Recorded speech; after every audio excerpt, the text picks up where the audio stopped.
네, 지역과 수도권의 격차는 시간이 갈수록 벌어지고 있습니다. 지역 균형 발전을 위한 2차 공공기관 이전도 결국 총선 이후로 미뤄졌는데요. 최근 지방시대위원회가 꾸려졌지만 지방 소멸에 대한 우려는 여전합니다. 매 선거 때마다 지역 균형 발전이 화두로 떠오른다는 건 선거 이후엔 제대로 실행되지 않고 있다는 뜻이기도 하죠. 22대 국회의원 선거를 앞두고 정책 선거를 만들어가기 위한 기획보도 알고 보는 총선 매주 한 차례씩 전해드리고 있습니다. 오늘은 지역균형 발전에 대한 각 당의 입장을 짚어보겠습니다. 이두원 기자입니다. 정부가 올해 초 밝혔던 공공기관 2차 지역 이전 계획이 총선 이후로 미뤄지자 부산 지역 시민단체들이 기자회견을 가졌습니다.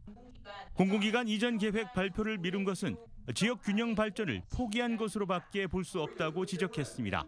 지금도 지역 갈등 운운하면서 추진하기가 쉽지 않다고 토로하는 정부에서 과연 그게 더 늦어지면 그 시기에 제대로 이 과제를 추진할 수 있겠습니까?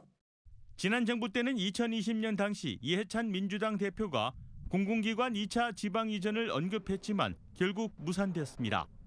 갈수록 수도권과 지역 격차가 벌어지는 상황에서 공공기관 2차 이전은 이제 희망 고문이라는 목소리까지 나오는 가운데 지역은 소멸 위기로 내몰리고 있습니다.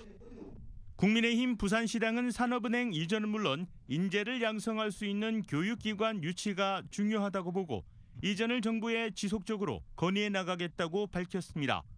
또 글로컬 대학 사업 등 지역 대학을 지원할 수 있는 정책들이 더 강화되도록 정부와 부산시에 목소리를 내고 예산 지원이 원활히 될 수 있도록 노력하겠다는 입장입니다.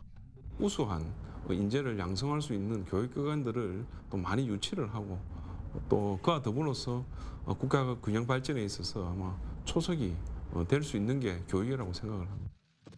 더불어민주당 부산시당은 지역 균형 발전을 위한 부울경 메가시티가 무산된 것이 가장 안타깝다며 부산시와 여당에 책임을 묻겠다고 밝혔습니다.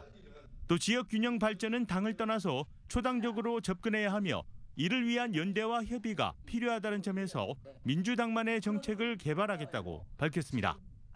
지역 균형 발전을 위한 우리 민주당만의 새로운 정책과 공약들을 우리 부산 시민들에게 제안 드리고 또 시민들의 목소리를 반영할 수 있도록 만들어 나가겠습니다. 정의당 부산시당은 지역 균형 발전을 위해 우선 탈수도권에 버금가는 강력한 수도권 규제책이 나와야 지역 균형 정책이 효과를 거둘 수 있다고 지적합니다.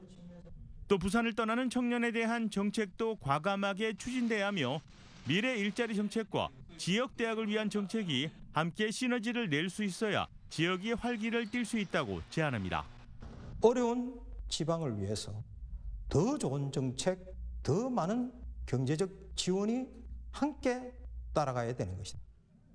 진보당 부산시당은 공공기관 이전도 좋지만 근본적으로는 부산의 내적 발전 동력을 어떻게 마련할 것인가가 중요하다는 입장입니다. 부산시가 기후위기 시대에 대응하는 선도적인 녹색 도시로서 산업과 경제, 교통 등 각 분야 인프라를 구축해 나갈 수 있도록 발전 가능한 전략 수립에 집중해야 한다는 지적입니다. 인프라를 나누는 것은 효과적인 조치라고는 생각합니다. 그런데 한계가 분명하지 않습니까? 결국은 부산의 내적 발전 동력을 어떻게 마련할 것인가에 주목해야 된다고 생각합니다.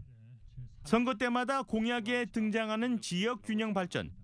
이제는 말만 거창한 허술한 정책으로는 부산 유권자들의 표심을 얻지 못할 것으로 보입니다. MBC 뉴스 이두원입니다.